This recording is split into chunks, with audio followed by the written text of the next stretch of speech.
I've been asking Razer for a very long time, and I guess it's not just me but you guys as well. You guys have also been asking Razer to make a blade with an AMD Ryzen CPU. Well, the guys over at Razer, they finally did it. This is the Razer Blade 14, and it sports the Ryzen 9 5900HX, their first ever AMD powered gaming laptop. Let's take a look at it.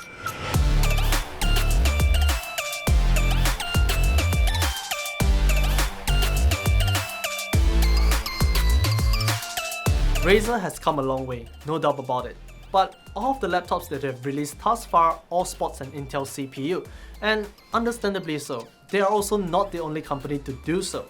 Part of the reason is also because that AMD in the past wasn't really delivering the performance needed on the CPU front of things for the laptop segment. But that all changes this generation with the AMD Ryzen 5000 series. So, at long last, Razer is finally embracing AMD, and it starts with their latest Blade 14. Now, just like before, if you're familiar with the design language of blades for the past couple of years or so, this is going to look very similar.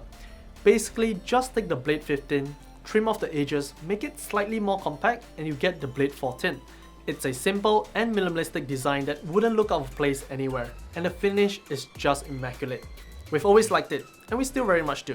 With it being smaller, it's also slightly lighter. For the Blade 14, it will come in at about 1.8 kilograms, which is about 10% lighter compared to the Blade 15. Now let's talk about the display, and this is also where it's obviously the most different. As of this recording, there are two options, a Full HD 144Hz display and a Quad HD 165Hz display, both coming in at 14 inches. But do note that the panel option is fixed depending on the GPU that you are going for. You can only get a Full HD 144Hz display on the RTX 3060 variant, while the Quad HD 165Hz display will be the only option for the RTX 3070 and the RTX 3080 variant. Since our Blade 14 has the RTX 3080, we get the latter option. So, 14 inches, IPS, 2560 by 1440, 165Hz refresh rate, covers 100% DCI-P3 and can get up to about 350 nits in max brightness. Overall, it's a solid display that will perform great for pretty much anything you would use the laptop for. The high 165Hz refresh rate also makes it particularly enjoyable for gaming. Above the display is of course the webcam, which is 720p and does support Windows Hello. Honestly, I might sound like a broken record by now, but it's a 720p webcam and it performs pretty much similarly to any other 720p webcam on the market right now. But I have to say that looking at the Blade's webcam, it's slightly more crushed, like the contrast is a little bit too strong. Oh, it's kind of changing now, but yeah, you can hardly make out the details on the sound panel right here. So I guess that's a little bit of a drawback on the Blade's part. It's slightly below average, but overall, it still sounds decent. It looks okay. If you just need a webcam, it's there and it works. Now, talking about the keyboard and trackpad on the Blade 14, if you are somewhat familiar with the one on the Blade 15, this is probably going to give you the exact same experience. Personally, I really like the keyboard on the Blades. It's nice, tactile, and it just have that feel that I just really like on the keyboard. But we know that it's kind of 50-50 out there, like some of you like it, some of you don't. So well, in the end, it's up to preference. Personally, for context, I very much enjoy my keyboard on the Microsoft Surface laptop with that Alcantara. This is my #1 laptop keyboard. But if this wasn't an option, I'll take this. There's just something about the typing feel on the Blade, and for me, it just feels right. But if that's it, I do have one complaint. Because of the smaller footprint of the 14-inch chassis, Razer has basically shaved the length of the right side of the keyboard, so you now get a much shorter backspace and enter key. I did get used to it after a couple of days, but do take note. Now the trackpad is as great as ever, and it's still one of the best trackpads I've ever used on a Windows laptop. It's large, it's smooth, and it tracks well. No qualms about it. Talking about speakers, they are honestly great, and I believe they are pretty much the exact same pair you can find on the Blade 15. It can get loud enough to fill a room, and despite the smaller chassis, you can still hear the slightly wider soundstage and stereo separation. All in all, it's just solid. As for ports, it does have a healthy amount. You get two standard USB 3.2 Gen 2 on either side, along with two USB 3.2 Gen 2 Type-C, with both supporting power delivery and DisplayPort 1.4, and lastly you also get HDMI 2.1 as well as your 3.5mm combo jack. As for the battery, it does come in smaller as compared to the bigger Blade 15 at just 61.6 Wh. But despite that, you can still expect upwards of 8 hours of battery life just using the Blade casually, and get slightly more if you change the refresh rate down to 60Hz. But now, let's talk about performance, and as mentioned, our review unit is the highest spec model. So you get a Ryzen 9 5900HX, a GeForce RTX 3080 with 100W TGP, 16GB of solid RAM running at 3200MHz, as well as 1TB of PCIe NVMe SSD. In Cinebench R23, the Blade 14 scored about 10,700 on the multi-core and about 1270 on the single core, using the default balance profile in Synapse. Changing that profile to manual and running a CPU on boost increases the multi-core score to about 11,400. To note, on the balance profile, the Ryzen 9 5900HX was able to maintain 3.6 GHz across, and that increases to just over 4 GHz across on the boost profile. In DaVinci Resolve using the boost profile, the Blade 14 could complete the 10-minute 1080p render in about 7 minutes and the 15-minute 4K render in about 16.5 minutes. But now let's talk about gaming, because, well, that's what Razer is all about.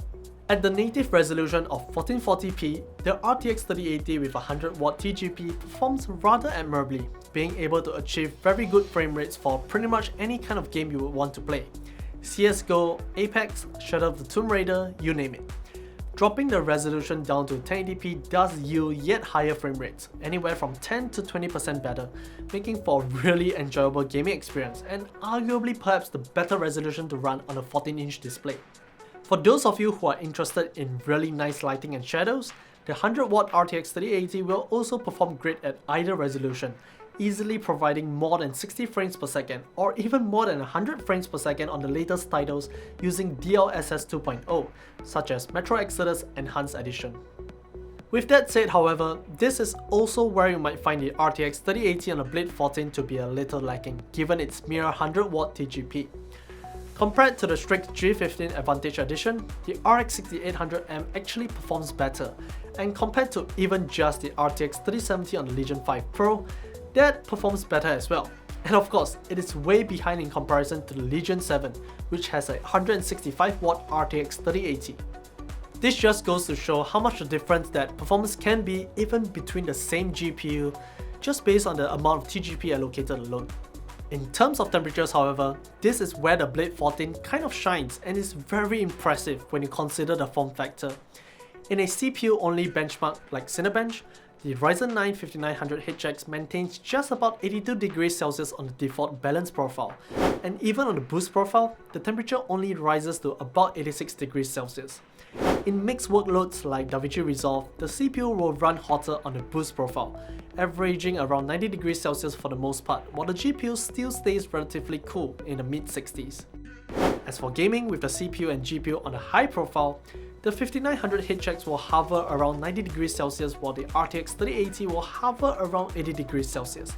Plenty reasonable. All in all, it's very impressive, especially when I consider the form factor of the Blade 14.